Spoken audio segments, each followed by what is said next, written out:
Now on 6:15, the Republican National Convention, as we told you, kicks off today in Cleveland. Thousands of visitors are there, arriving to see Donald Trump become the party's presidential nominee. Chance Seals is live this morning inside the Quicken Arena where this is all happening. Chance, we hear the city is practically bursting at the seams. A lot of visitors, right?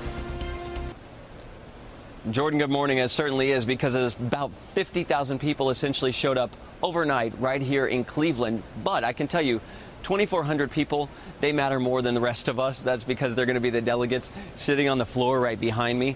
You can see right now, final preps are underway. A lot of media right now. You can see, actually, probably in the shot back here, CBS this morning, their crew is actually already set up. They're getting ready to go. So you'll be seeing them on your air pretty soon. I talked to some delegates to ask them, how are you feeling going into today? Are you excited? Is there any trepidation? And they told me, at one time they were never Trump.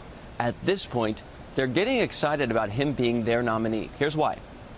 I think that he is going to hit it out of the park this week and is going to bring everybody together. I'm expecting by the end of the week to feel really, really good about our choice. So let's get a look ahead right here. Big draw of tonight is going to be Melania Trump.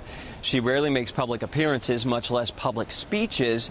And we're told that today's focus is going to be Make America Safe Again. They're going to focus on Benghazi. They're going to talk about border security, those red meat issues for the diehard conservatives who are here in Cleveland this week. By the way, also on stage tonight, we're going to hear from freshman Senator Joni Ernst. She's a farmer originally from Iowa who's now in the U.S. Senate, and she was considered for his VP slot. She didn't get it, but she does have a keynote speech here. And then we're also going to hear from Rudy Giuliani, the former mayor and former presidential candidate. The actual business meeting today to ratify all the rules to get this thing going starts at 1 p.m., so really not too far off, about 7 hours away.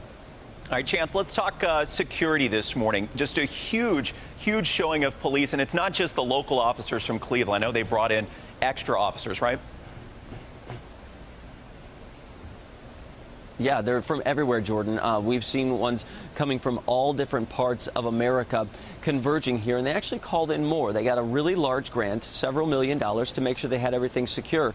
So it not only goes to law enforcement on the street, but it goes to all the barricades you see outside. We were driving in today. You go through this long and winding single path with barricades because they really are not taking any chances. We went through 5 layers of security before we could even walk in this building. Once you're in here, it does feel very secure, but I can tell you, I'm over at the White House quite a bit. This is much harder to get into than the White House usually is. But once they're in here, New York delegates, they're going to be sitting front and center down there, so they'll be awfully happy. Yeah, prime place for our delegates. Chance, thanks for the inside look inside the arena there in Cleveland this morning. And as the convention kicks off and continues throughout the week, stick with News 4. We'll bring you live coverage from Cleveland all week.